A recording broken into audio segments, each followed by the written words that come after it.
नमस्कार, स्वागत है आपके अपने ट्रू वाणी चैनल में। शिष्य अपने गुरु को चैन की नींद सोते हुए देख आधी रात को उनके पास आया और बोला, गुरुदेव, मैं आपसे कुछ पूछना चाहता हूँ, क्या आप मुझे बताने की कृपा करेंगे? गुरुदेव उठे और बोले, हाँ बेशक पूछो, तुम क्या पूछना चाहते हो? मैं देख रहा हूँ कि तुम कुछ दिनों से काफी परेशान से लग रहे हो। उसने गुरुदेव से पूछा कि आपकी इस चिंता मुक्त जीवन और आपके चेहरे पर इस असीम शांति का राज क्या है? जानना चाहता हूँ कि आप हमेशा खुश कैसे रहते हैं। क्या आपको कभी चिंता नहीं होती या आप कभी दुखी नहीं होते? आप ऐसे चिंता मुक्त कैसे सोते हैं?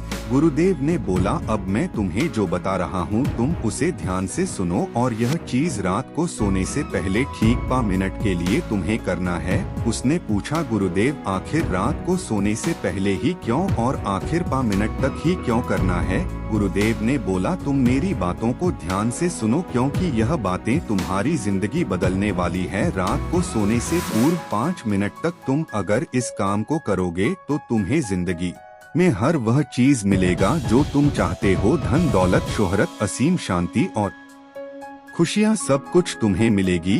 लेकिन इसके लिए बस नियम यही है कि तुम्हें यह काम करना पड़ेगा। उसने बोला, जी गुरुदेव, आप जो बताएं मैं उसे करने की जरूर कोशिश करूँगा। उन्होंने बोला, ठीक है, तुमको मस्तिष्क के असीम शक्तियाँ के बारे, फिर मेरी बातों को ध्यान से सुनो। आज मैं अवगत कराने जा रहा हूँ कि तुम्हारे दिमाग के पास कितनी शक्ति है। मैं अगर तुमसे कहूँ कि इस ब्रह्मांड की सबसे महान और सबसे अनमोल और शक्तिशाली अगर कोई वस्तु है तो वह है तुम्हारा दिमाग। काम करने के नजरिए से हमारे दिमाग के 2 भाग होते हैं, चेतन मन और अवचेतन मन। पहला चेतन मन का यह हिस्सा हमारे कंट्रोल में होता है। हम जागते हुए जो भी देख, सुन और समझ पा रहे हैं वह चेतन मन की वजह से ही हो रहा है। जब हम सो जाते हैं तो यह भी सो जाता है, और अवचेतन मन का यह पार्ट हमारे कंट्रोल में नहीं होता है।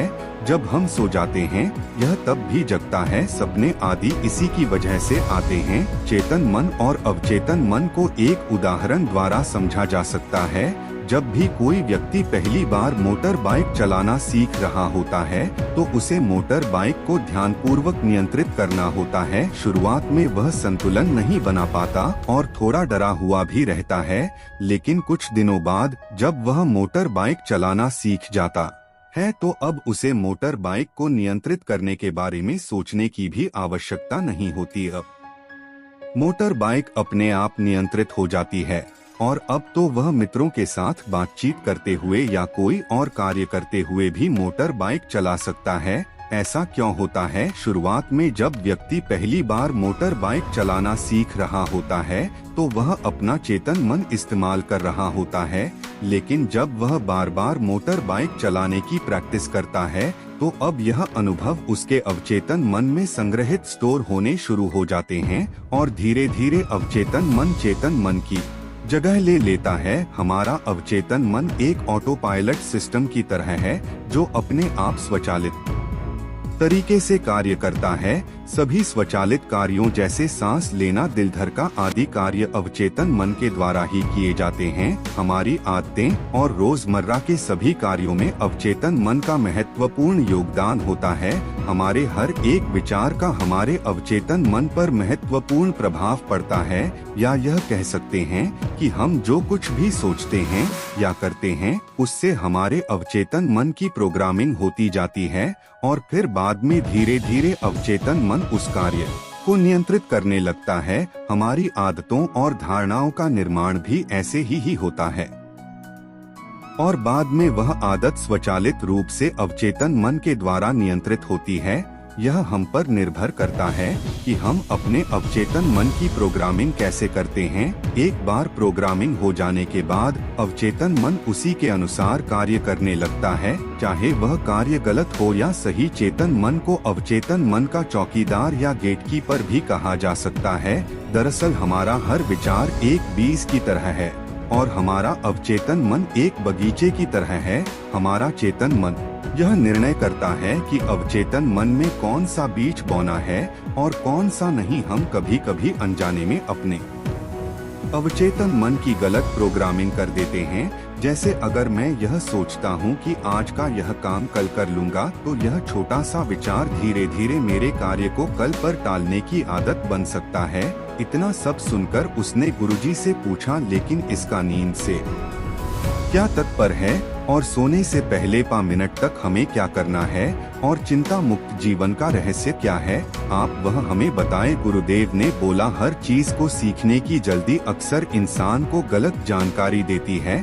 वह गलत जानकारी किसी काम के नहीं होती, इसीलिए सब्र और धैर्य के साथ बातों को सुनने की आदत डालो। गुरुदेव ने बोला, क्या तुमको पता है कि चेतन मस्तिष्क हमारे ब्रेन पावर का सिर्फ 5% इस्तेमाल करता है। यही दूसरी तरफ आपकी फीलिंग और बिलीव सिस्टम, यादें, अनुभव और भी बहुत सारी चीज जो स्वतः चलती है, जैसे सांस लेना, पलके झुकना, हृदय की धड़कन महसूस करना, यह सभी चीज आपका अवचेतन मन कंट्रोल करता है।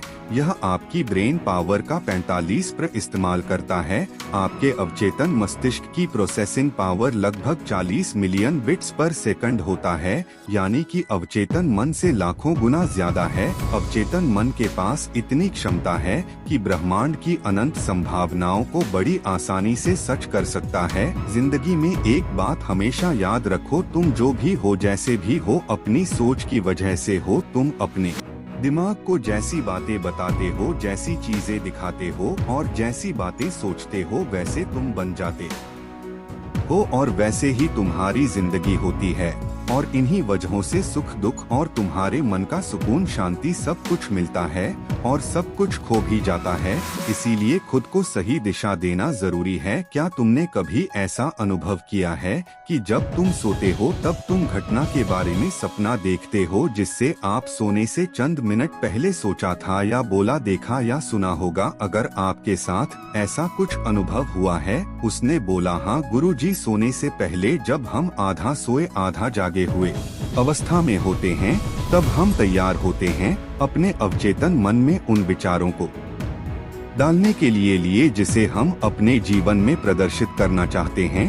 तब तुम जो भी सोचोगे, जो भी मन में विचार लाओगे और जिन विचारों के साथ तुम रात को सोने की कोशिश करोगे, वह चीज को तुम्हारा दिमाग साकार करने की कोशिश करेगा। इसीलिए सोने से पहले अच्छी चीजों के बारे में सोचो, अच्छी चीजों के बारे में जिसके लिए हम सपना देख रहे हैं, जिसे हम पूरा करना चाहते हैं, उससे रिलेटेड पॉजिटिव विचार आप इसी समय में अपने अवचेतन मन में डायरेक्ट डाल सकते हैं। इसके लिए 2 तरीके हैं। सबसे पहले तरीका है, तुम सोने से पहले सिर्फ इन चीजों के बारे में सोचो जो तुम्हें सुकून दे, जो शांति दे, जिससे तुम्हारा हल्का हो। आंख बंद करके तुम यह सोचो, आज का पूरा दिन बिताकर मैं हमेशा की तरह यह आज के आखिरी 10 मिनट खुद को दे रहा हूँ। मैं सबसे पहले उनको माफ करता हूँ जिन्होंने आज मुझ पर गुस्सा किया। मैं उन सबको माफ करता हूँ जो बदल गए। मैं उन सब उम्मीदों को खुद से अलग करता हूँ जो किसी और इंसान पर टिकी है। मैं पास्ट की सभी बुरी आदतों को छोड़ता हूँ। इस दुनिया में हर कोई इंसान ही है और इंसानों से गलतियां हो जाती हैं, इसलिए मुझसे भी गलतियां हो जाती हैं। गलती होना एकदम नेचुरल है। मेरे पास आज जो कुछ भी है वह काफी है। मैं हर दिन खुद के और करीब आता जा रहा हूँ। किसी की बुराई करना, किसी के बिहेवियर को जज करना, किसी के लाइफ को जज करना, खुद को या दूसरों को दोष देना, दुखी रहना या रोते रहना, यह आदतें मुझसे बहुत दूर है। हाँ, मैं ऐसा ही हूँ। मैं जानता हूँ कि किसी बुरी से बुरी चीज से भी मुझे क्या सीखना है। मैं आजकल अपनी मंजिल को पाने के लिए पूरे जीवन से मेहनत कर रहा हूँ। मुझे अपने आप में गर्व है। मैं वह सब करके दिखाता हूँ जो मैं करना चाहता हूँ। मैं अच्छा हूँ, सुंदर हूँ और सबसे ज्यादा खुद पर विश्वास करता हूँ। मैं आज की गलती के लिए खुद को भी माफ करता हूँ। मैं अपनी सभी बुरे कामों के लिए भी खुद को माफ करता हूँ। मेरे पास आज जो कुछ भी है वह काफी है। मैं हर दिन खुद के और करीब आता जा रहा हूँ। किसी की बुराई करना, किसी के बिहेवियर को जज करना, किसी के लाइफ को जज करना, खुद को या दूसरों को दोष देना, दुखी रहना या रोते रहना, यह आदतें मुझसे बहुत दूर है। हाँ, मैं ऐसा ही हूँ। मैं जानता हूँ कि किसी बुरी से बुरी चीज से भी मुझे क्या सीखना है। मैं आजकल अपनी मन को पाने के लिए पूरे जीवन से मेहनत कर रहा हूँ। मुझे अपने आप में गर्व है, मैं वह सब करके दिखाता हूँ जो मैं करना चाहता हूँ। मैं अच्छा हूँ, सुंदर हूँ और सबसे ज्यादा खुद पर विश्वास करता हूँ। मैं आज की गलतियों के लिए खुद को भी माफ करता हूँ। मैं अपनी सभी बुरे कामों के लिए भी खुद को माफ करता हूँ। मेरे घर वालों के साथ मेरा रिलेशन मजबूत है। मैं अपने गुस्से को इसी वक्त खुद से अलग करता हूँ। मैं हर तरह के डर को इसी वक्त खुद से अलग करता हूँ। मैं मानता हूँ कि आज के दिन से मुझे एक नई सीख मिली है। मैं समझता हूँ कि आज का दिन चला गया है, लेकिन मैं ठीक हूँ, मेरा शरीर स्वस्थ है। अंतिम में गुरुदेव ने बोला, अगर तुम रोज 5 मिनट तक यह बातें खुद को बताते हो तो हमारा दिमाग तुम्हें यकीन दिलाएगा कि जीवन में कितनी शांति है। अगर आप भी मेरी तरह भगवान बुद्ध को मानते हैं तो इस वीडियो को लाइक करें और चैनल को सब्सक्राइब करके ऐसी और प्रेरणादायक कहानी सुनने के लिए कमेंट में नमो बुद्धाय लिखना ना भूले। धन्यवाद।